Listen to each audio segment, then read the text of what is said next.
Alrighty guys, so the HA1008, let me see if I can get her on image as best as possible for you guys. I'm still getting used to my camera. It's a bit unprofessional, but I hope I can get it on there. Alrighty, so yeah, German Air Force, it's JBOC, Jaboch 31, 2165. This is I think the first one from the Luftwaffe that they did for the Starfighter. The box is the age for it. So back in the day with the cool commercials on the back end, even the information on the trademarks and so on. Copyright is from 2007, so that tells you that this thing is already 18 up to 19 years old, this box. I have to say it still looks quite okay. It's not super bad. But let's see what's inside after all these years. For some reason it was needed to tape the flaps shut. It probably was in a store somewhere. I got this from abroad. Let's see the stand. It's a used model, so as long as it's complete, I'm not that worried. It does come with a nice printed booklet. Jesus Christ, somebody really took their time to print out the manual. Wow, haven't seen them that big in ages. So the stand, how to modify if you ever need it, you guys. You have an image of it now. Also, how to remove it from the blister. Oh wow, this is an oldie. I haven't seen all the papers often with these, so how to repress all the notches in and then get them out. I still have troubles with that sometimes. And then a manual instruction on how to install all the parts most likely. So how to install the canopy, the tanks. Now they should say that the tanks are not always as easy. We'll see this one, but you have two setups, of course, in flight or not. But it's cool to see these documents with it because that doesn't happen often. It looks like somebody printed them themselves, and I know in certain Asian countries they still do, which I like. But we don't need that right now. Let's see if this box is taped up. It isn't, so that's good. Let's see what we got. I have one end a glove and the other end not. We'll see how that goes. Let's see, some closed gear hatches. The missile, it snapped off the frame. That happens often with these models, so don't be worried if you see this. It's just your missile coming off the frame as long as the pins are in order in the back. But this is a common issue, an older issue, I have to say, more like that. What I did always like with these older Hobbymaster models was the detail, attention, especially the weathering was a little bit more back in the day. So this one, they did some modification to get it on there, which is good. But the coloring was, for my feel, a bit more realistic at least. There was an issue also back in the day where you had, like, oftenly the tanks double. Now this one luckily has nicely separated tanks.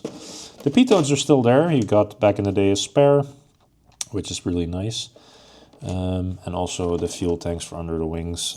This has been installed previously. It was a bit too thick. Yeah, you can see it in the markings there. So we'll see how easy they fit with me. But I'm gonna help myself a little bit with this little fella with one on a glove and one not. Because I know that getting them out is not always super easy. You can usually pop them out, but it doesn't always work. This one it does. Alright, so this is a bit worrying for me instantly. If I see these things still in there and I see these things bended. Oh man, someone has been bodging a bit. Not super badly, but yeah, they probably were scared of removing and then they said, like, let's stop. You don't have to be super scared, they're quite tough. And there it is. So these pins, they can bend, it's okay, they're quite okay. Now let's first have a look at the paint. So we got a very cool dark silver. The ketchup looks a bit small, from my opinion, from the old one, but the paint on top is really cool. Let me see if I can get a focus on it. Really nice. Canopy, open details. The cockpit is quite hidden away. The seat is blocking your view, let's say. The seat, from my feeling, should be a bit back, but it's okay. It's not super bad. It's hard to get light into this cockpit. But for the rest, she still looks okay for the age. One thing that I want to give you guys, if this ever breaks off from your plane, don't be worried. These are easy to glue parts. This is all plastic at the ass part. But I have to say, she still looks good for her age. especially for the price that I paid. It was like dirt cheap. Nice. Okay, I'm gonna gear her up for you guys. I'm gonna first put it on wheels, afterwards on the stand.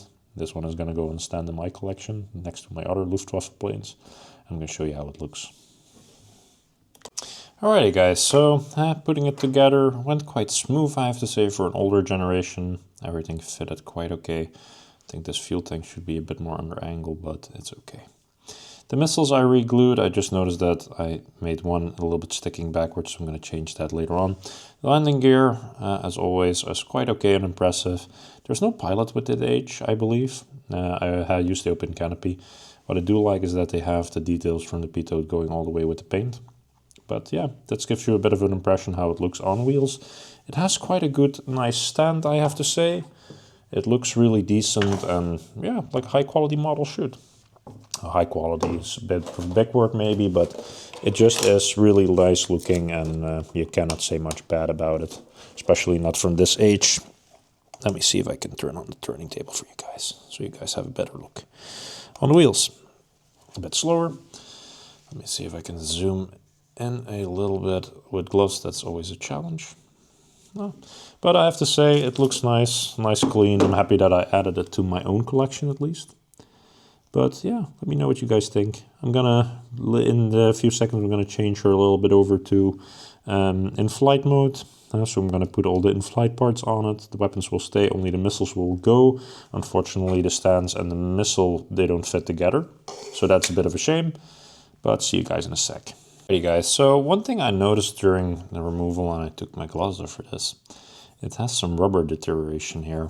The rubber is sticky. Now, the details on the wheels are really cool, and it's a nice, strong frame. But the wheels are sticky like car buttons from the 80s and 90s. That happens sometimes. It's a process thing, I think, and also where you store it. But you can get off the glue, it's okay. Front wheel, by the way, is metal, so you don't have to worry about that, and it's plastic. But in the rear, it has rubber. I did find the pilot a bit more modern. It's not a Starfighter pilot, but I want to have a pilot in my plane. Alrighty guys, so that pilot is installed. I found one in a bench that I had. So the missile kit, unfortunately, yeah, you can install it, but you need to bend it open, which is a shame. You will break this thing, so don't do that. Don't be that guy or girl. But I have to say, the details with weaponry under there, it looks really nice. By the way, I forgot one cool little detail. So, there it is. So the little decal details, really nice. The paint job, really cool. A small scratch here in the back. This is not from the factory. This is something that happened probably with the reuse. And also on the front here, really cool details. Really nice. Really happy with it. So yeah. Again, at the end of the film now, I hope you guys like this. Let me see if I can get it properly on image here. Let me see if I can get it rotating also, that's very important. Alrighty guys, so there you have it, a finished Starfighter on flight mode. Now I'm going to store all my parts nicely in little zip bags. I don't like the original bags that these models come with. So what I usually do, and I want to share that also with you guys, I will separate all the landing gear parts. Especially if it has a bit sticky wheels, I'm not going to put it with the plexiglass. That's a tip that I'm going to give you guys. And what I will do is I will lock this nicely up and backed. Same for the weaponry and the gloss. The weapons I need to make a small modification to later on, but that's something I can do whenever I want to. And yeah, that's what I'm trying to tell you guys. I always make sure to lock up your parts nicely. It also shows a resell later on that you really took time with your model. For the rest, I want to thank you guys again for watching. Please like, share, subscribe, leave a comment, and hope to see you guys next time on the channel. Thank you. Bye-bye.